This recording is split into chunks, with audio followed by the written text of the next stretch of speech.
Espero então que tenham gostado desta nossa nova rubrica Papo de Campo. Agora é tempo de irmos para o Enfoco e vamos comemorar o Dia Internacional dos Povos Indígenas. Vou falar com Samara Ribeiro, por videochamada temos Isabel Luiz e Ellen Lima. Meninas, muito boa tarde, muito bem-vindas e feliz Dia dos Povos Indígenas. Vamos começar aqui com a nossa querida Samara, que já é da casa, não é? Pois então. Que nos trouxe uma bandeira inclusive. Sim, sim. Bom, boa tarde. Primeiramente, é uma honra, um prazer estar novamente aqui. Já vinha falando com os colegas ali da produção, é como estar em casa já. Ai, que bom! A gente se bom. sente muito à vontade e agradecemos também esse espaço, essa abertura, esse espaço de fala é muito importante para a gente. Então, por isso mesmo, muito obrigada. Obrigada a nós. Cumprimentamos também a Ellen, que nos fala por videochamada. Ellen, falas-nos de onde? Portugal? Olá, Sim, Portugal. Ah, Portugal! Tia de Caruca. Boa tarde. Boa tarde, Estamos Ellen. aqui. Estamos aqui bem ao lado, afinal. E temos também a Isabel Luiz, Isabel que veio toda a rigor, não é? Isabel, bem-vinda. Olá, boa tarde. Gostaria também de agradecer o espaço. Estou muito feliz pela presença dessas três mulheres, né? São guerreiras e que são pessoas extremamente importantes aqui para Portugal, né? Nesse sentido de que precisamos ter mais vozes, ter mais conversas sobre isso. Mais espaço. E é isso, agradeço. Com certeza. Obrigada a nós. Samara, vamos então começar contigo. Desde 1995 que decretou-se então o Dia Mundial dos Povos Indígenas. Isto, pronto, digamos que é recente, mas ainda bem que se prestou atenção a esta questão. O que é que a comemoração desta data representa para ti? Então, é bom você falar isso, porque é algo mesmo muito recente, tendo Sim. em vista... Quando falamos de povos indígenas, falamos dos fundadores do planeta, praticamente, não é? Planeta Terra. Uhum. Sim, sim. E nós também aqui estamos, todas nós aqui hoje, indígenas do território que hoje se chama Brasil, mas também é bom e é válido lembrar que essa data celebra não só, né, os povos indígenas do Brasil, né, de como nós gostamos de chamar nossa língua originária de Pindorama, né, que é o nome originário, ou de Abiyala, que é toda a nossa América ali, chamada América do Sul, né? E é muito importante lembrarmos também que essa data celebra não só, né, o Dia dos Povos Indígenas dessa região, mas de todos os outros países, que muitas pessoas pouco se atêm ao fato de que na Nova Zelândia existem indígenas, na América do Norte existem indígenas, na África existem indígenas. Existem, é verdade. São pelo menos 9 países no mundo onde os povos indígenas encontram-se já instalados. E estamos a falar de pelo menos 370 milhões de indígenas espalhados pelo mundo. Isto é uma estatística. Vamos contar quantos mais, não é, foram se reproduzindo ao longo destes tempos. Portanto, estamos a falar de muita gente. É muito, sim. E, salvo erro, são 90 países que há registros de 90! 90. Não é 9, é 90. São 90, exato. Também estava a achar estranho, 370 milhões. Sim, isso está mesmo assim, é algo que... Isso também reflete um pouco da nossa falta de percepção do quanto que nós estamos presentes aí, né? Do quanto que nós estamos... somos atuais, não somos esses seres do passado que muitos referem, né? Os antigos povos indígenas, os primeiros brasileiros, como muitos se referem, né? Não, nós não somos os primeiros brasileiros porque... Primeiro, nós não somos os primeiros brasileiros que nós já estávamos lá antes de o Brasil ser Brasil, não é? Então, já não era para ser tratados já por essa alcunha, vamos dizer assim, né? E primeiro e depois porque os povos indígenas estão em todas as manifestações, né? Está presente em vários países, né? Não só no nosso território. Mas, sim, essa data representa para a gente uma data muito importante, porque é uma data para ser recordado, para lembrarmos a importância de dar visibilidade, né, às nossas populações originárias, e não só porque inaugura-se a abertura de um dispositivo legal, jurídico, né? A Declaração dos Direitos Indígenas, ela é acoplada ali, né, vamos dizer assim, anexada, né, aos direitos humanos, que antes só previa de uma maneira muito genérica as questões relativas aos direitos humanos. E nós, povos indígenas, ficávamos ali excluídos do processo. Pois é. E não dá para a gente colocar tudo, como nós dizemos no Brasil, tudo no mesmo saco, não é? Nós temos as nossas peculiaridades, temos as nossas culturas, temos os nossos modos de viver, temos as nossas tradições e não podemos ser contemplados por uma coisa assim tão genérica como é a Declaração Universal dos Direitos Humanos. É muito bom que exista, claro, mas precisávamos de um instrumento mais específico, né? Sim, exatamente, mais direcionado. Sim, exato. Exato. Passamos também um bocadinho para a Ellen. Ellen, o que é que esta data representa para ti? E estando aqui em Portugal, como é que é ser, não é? Indígena aqui, as pessoas questionam muito daquilo que tens percebido. As pessoas estão realmente ligadas a esta questão? Sabem o que é que são os povos indígenas? Falam sobre isso? Ou se cada vez que se fala nisso as pessoas apanham um choque? Ok, o que é isso? Só sei que vem do Brasil, é como se só existe isso aí no Brasil. Ainda há falta de informação, há falta de conhecimento neste aspecto? Definitivamente. Eu acho que isso que a Samara falou e esses dados que vocês trouxeram, né? Se a gente pensar de mais de 80 países, 300, nós somos 5% da população mundial. Né? Uhum. Isso é muita coisa. No entanto, essa data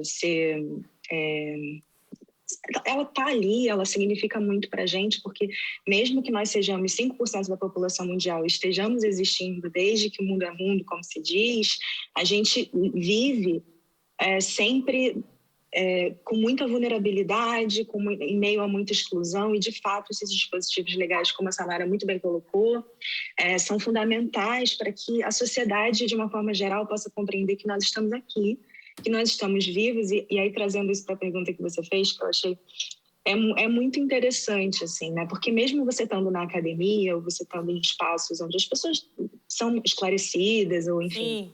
Você percebe que as pessoas não, mas eu fiquei sabendo que esse grupo foi extinto, que eles morreram, que não existe mais. E, na verdade, isso é uma narrativa colonial, né? A ideia de que o indígena desapareceu e que nós não somos indígenas, né? Porque a gente está aqui, num outro país, estudando. E porque vive numa casa normal e não no mato e não em árvores, não é? E pronto, infelizmente eu também já fui abordada com estas questões por ser da África, não é? É um pouco complicado, mas eu entendo perfeitamente esta questão da falta de informação, não é? Que eu, muito sinceramente, considero como falta de interesse próprio, não é? Nós não precisamos de ir à universidade para aprender sobre estas questões que estão completamente disponíveis em livros, nas redes, no Google. Vamos ao Google, não é? Claro. Mas ainda, eu acho que, para além de ter informações disponíveis, a gente o movimento indígena, enquanto uma luta política, né, de reconhecimento, é um movimento muito recente, se a gente for pensar, no final da década de 70, que a gente está 60, 70, que a gente está aqui nessa luta, e, de fato, muitos materiais didáticos, livros, têm uma visão muito equivocada do que são os povos indígenas, né? A gente, durante muito tempo, a gente foi diretamente influenciado por narrativas, né, de que o indígena é esse ser que anda no mato, que anda no, como você mesma falou, Nádia, né, que as pessoas têm uma visão da gente que é muito romântica e que ela está completamente ligada a essa tradição, que também é romântica, de colocar a nossa cultura como, ou os seres, as pessoas indígenas, como esses seres que estão aí, que estão apenas na floresta, ou enfim, do que quer que seja. Então, acho que é importante a gente pensar que, para além da desinformação, existe também um projeto, né? Que é um projeto de pensar que os povos acabaram, que a gente não existe mais, e que a gente está aos poucos, e por isso que é importante, e muito obrigada novamente por esse espaço, da gente estar aqui mostrando para as pessoas que nós não acabamos, que nós existimos, que nós resistimos, e que, independente de que se a gente está na cidade, de que se a gente está, enfim, continuamos aqui, continuamos vivos e trazendo e levando a nossa cultura para todos os lugares. Exatamente. Passamos um bocadinho aqui também para Isabel. Isabel, a Ellen tocou num ponto que eu acho muito importante também falarmos aqui um bocadinho. Ela falou um bocadinho, mas gostava de estender a questão para si, que é a questão apesar dos povos indígenas representarem 5% da população mundial, a verdade é que os povos indígenas ainda sofrem várias questões gravíssimas, como a exclusão, a falta de proteção, a discriminação. De que forma é que tu tens visto que se luta contra estas questões? Não falo só dos próprios povos, mas as grandes organizações a nível mundial. Como é que tem sido esta luta para a proteção destas pessoas ou dos povos indígenas? Eu acredito que o projeto é um projeto de extermínio, né, desses povos originários. É um projeto que dura muitos séculos e que ele é pautado pela exclusão racial, primeiramente, ou seja, pela identidade dessas pessoas, por quem elas são. E isso é algo extremamente muito grave e que parece como se existisse uma cortina de fumaça, em que as pessoas não sabem que existe, mas não veem aqui. Então, assim, se for parar para pensar no que aconteceu no passado, porque eu acho que é importante a gente falar sobre o passado para entender o presente que estamos vivendo agora e para entender também qual futuro podemos existir, esse projeto, né, de extermínio, ele é pautado justamente pela invasão da terra e que, consequentemente, é pautado pelo apagamento histórico e que nós, povos originários, tentamos resistir de modo a resgatar toda a nossa vivência, seja por rituais, seja pelos grafismos, seja pela oralidade, seja pela nossa presença, pela nossa vida, que eu acho que é o que nós temos de mais importante, digamos assim.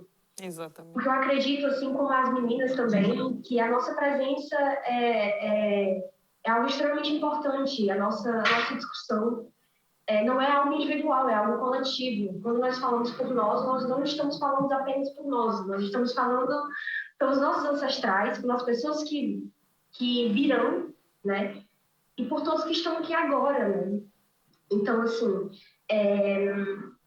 falando sobre essa questão do apagamento histórico, é algo que nós enfrentamos até hoje em dia, independente se é um espaço acadêmico ou não, ou um espaço laboral ou não, existe aí um apagamento da identidade que é pautada pelo racismo, né?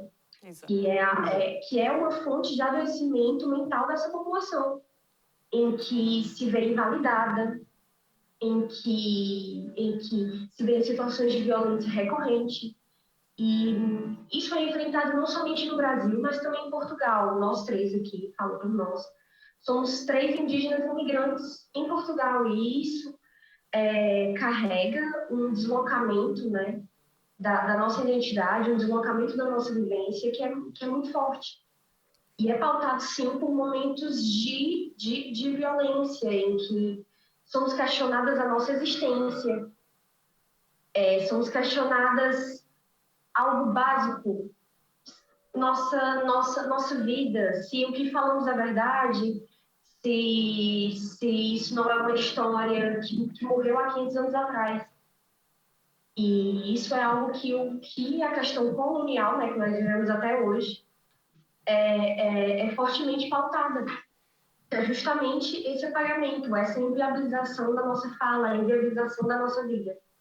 Então, novamente queria agradecer pelo espaço e gostaria também de agradecer a presença das meninas, porque é muito importante a gente estar nesse programa, e também queria agradecer a você por esse espaço, porque nós precisamos que essa fala ela seja colocada não só na academia, não só em questões de rodas de conversa, mas sim na televisão, que pessoas possam ver, possam ouvir, possam entender que essa ideia desse imaginário de que nós morremos no passado, ela não existe. Nós estamos aqui, nós vivemos aqui. E você falou dessa questão dos dados, né? 5% da população, eu diria que até muito mais. Muito mais. Sim, do que existe. Aquilo que é contabilizado. Que é registrado. Que é registrado, exatamente. Sim, mas se a gente for parar para pensar a quantidade de pessoas que foram apagadas historicamente, que foram negadas de se identificar como indígena, que foram negadas da sua língua, que foram colocadas num aspecto social como pardos ou mestiços, né, que é um termo pejorativo que é utilizado muito principalmente em Abaiala, né, como a professora Mara já falou, explicou essa questão, existe aí uma porcentagem muito maior, então até o apagamento ele é direcionado até mesmo à nossa pauta identitária de quem nós somos e dessa possibilidade de existir. Então, é importante viabilizar isso também, essa possibilidade de existir. Exatamente. Samara, daí também a importância da própria preservação da cultura. Os povos indígenas são riquíssimos culturalmente, não é? Sim. E às vezes é tão triste que é raro vermos a própria promoção desta cultura. Primeiro por falta de espaço, exatamente como diz a Isabel, mas não sei se depois há um certo receio também dos próprios povos de tentarem dar a conhecer mais sobre essa cultura. No teu ponto de vista, o que é que tu achas que acontece aqui? Porque é uma cultura rica, linda, sim. Não é? Bom, é importante tocar nesse ponto, porque, inclusive, o dia é alusivo à criação dessa declaração, né, dos direitos dos povos indígenas. E uma das alíneas que versa essa declaração fala justamente sobre isso, a importância de se manter e de se proteger essas tradições, exato. Né? E para falar disso, eu posso resgatar aqui e voltar um pouco da minha vivência, né, com o meu povo, vamos dizer assim, que foi mais diretamente com o meu avô. Essa fala que a Ellen e que a Isa trouxe, assim, as falas que elas trouxeram são extremamente importantes nesse sentido. Principalmente a Isa também, quando vinha ali ressaltando no final essa coisa do empardecimento da nossa cor, né? Isso é muito sério, isso é um debate muito profundo. Eu diria que o debate das questões indígenas é um debate que tem muitas camadas, né? A gente precisa ir adentrando a essas várias camadas, e essa discussão da cor da pele é uma dessas camadas, uma camada muito densa que nós precisamos ali bastante tempo só para ficar debatendo isso. E eu falo isso porque o meu avô, que foi com quem eu tive esse contato maior com a tradição do meu povo, né? Era alguém que não se dizia indígena.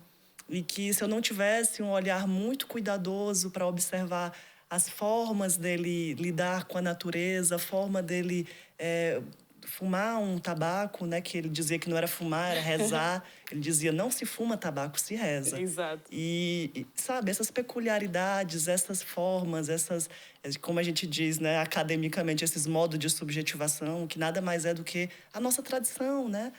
São formas de vivenciar a tradição, a cultura indígena. Então, meu avô, antes de retirar um fruto de uma árvore, pedia licença aos encantados, né? Era um ritual, não é? Exato, existia todo um respeito, uma reverência à terra. Ele tinha um imenso quintal e no fundo do quintal dele tinha um rio. Ele falava da importância de ouvir o rio, quando o rio falava muito alto, era importante se recolher em casa, porque podia vir as famosas cabeças d'água, que era aquele rio que vinha levando tudo. Ele falava, tinha que se recolher em casa porque o rio tava nervoso, né? Então, assim, são coisas que nós falamos, assim, e que muitas pessoas acham que é misticismo, é lenda. É logo levado para as bruxarias, não é? Exatamente. E não, isso é um saber muito antigo, é um saber originário, né? Se nós formos aí nos interiores da vida, como a gente chama no Brasil, né? Nos sertões, as minhas companheiras indígenas que estão aqui, minhas parentas também são originárias da região do Nordeste, né? E é uma região que até hoje no Brasil se diz que não tem indígena. E, no entanto, é uma região cheia de etnias, cheia de povos, né? E há quem diga que não existem mais indígenas lá, né? Outro dia eu estava até conversando com uma parenta, Ellen, e ela estava falando de levar um parente tupinambá para a academia, porque se diz nos livros de história, né, Ellen, que não existe mais tupinambá. E outro dia a gente estava conversando, como que não existe tupinambá, né? A gente tem parente tupinambá que fala aí, que dá entrevista. Como é que foi extinto, né? Mas lá está, vai sempre dar ao mesmo. É a falta da própria promoção, é a falta do lugar de fala, é a falta de espaços. Não é? Exatamente. E aí retorno para a sua questão, né, Nádia? A importância de se retomar essas culturas. Porque é importante nós nomearmos, né? Dizer, olha, aquilo que meu avô fazia ao rezar um tabaco não é um misticismo, isso faz parte de uma tradição, isso é uma pequena parte de uma grande cultura que embarca aquilo ali, né? De uma grande forma de reverenciar a terra e de cultivar a sua ancestralidade. ficou, se calhar eras criança quando viste isso, ficou, e hoje estás aqui a partilhar connosco também. Exato. E é lindo, porque eu também vou ligar depois a minha cultura Exatamente. em África, dos rituais da minha avó, desde termos a galinha pronta na mesa, o processo todo que era para conseguir, enfim, o respeito aos animais, o respeito à batata doce, o tirarmos da terra, o deixar tudo conforme a terra nos oferece. São esses processos que nós, infelizmente, eu sinto que vamos perdendo, não é? Vamos nos tornando cada vez mais industrializados, como seres humanos, e vamos perdendo este contacto com a natureza. Sim. Mas a natureza cobra, isso é verdade, nós estamos fartos de ver. Exato, e nós estamos aqui para resistir, não é? Exatamente. Agora, assim como eu estou aqui também, e as minhas parentas, recordando essas memórias, lembrando dos costumes dos nossos antigos, como nós chamamos no Nordeste dos nossos troncos velhos, né? Que nós estamos aqui hoje falando por eles, né? Falando por essa memória. Nós, nos movimentos indígenas, dizemos muito isso. A nossa fala, a gente tem... Eu e acho que as minhas colegas também partilham disso. A gente tem um receio e um cuidado muito grande com a palavra, somente nesses espaços públicos para falar da nossa cultura.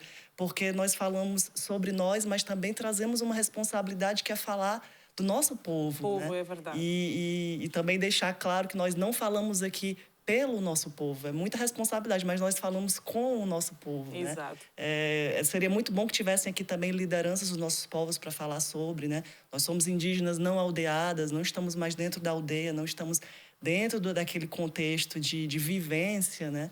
Mas ainda trazemos essas coisas todas na nossa memória, no nosso corpo, no nosso sangue, né? Isso está tudo muito registrado. Eu lembrei aqui falando também da nossa reportagem antiga na entrevista anterior sobre o livro, que tinha uma colega, acho que de Moçambique, salvo engano, e ela falava o poema dela com todo o movimento, o sentido, e aquilo era guineense, se não tem erro. Guineense, exato, perdão mesmo. Não faz mal.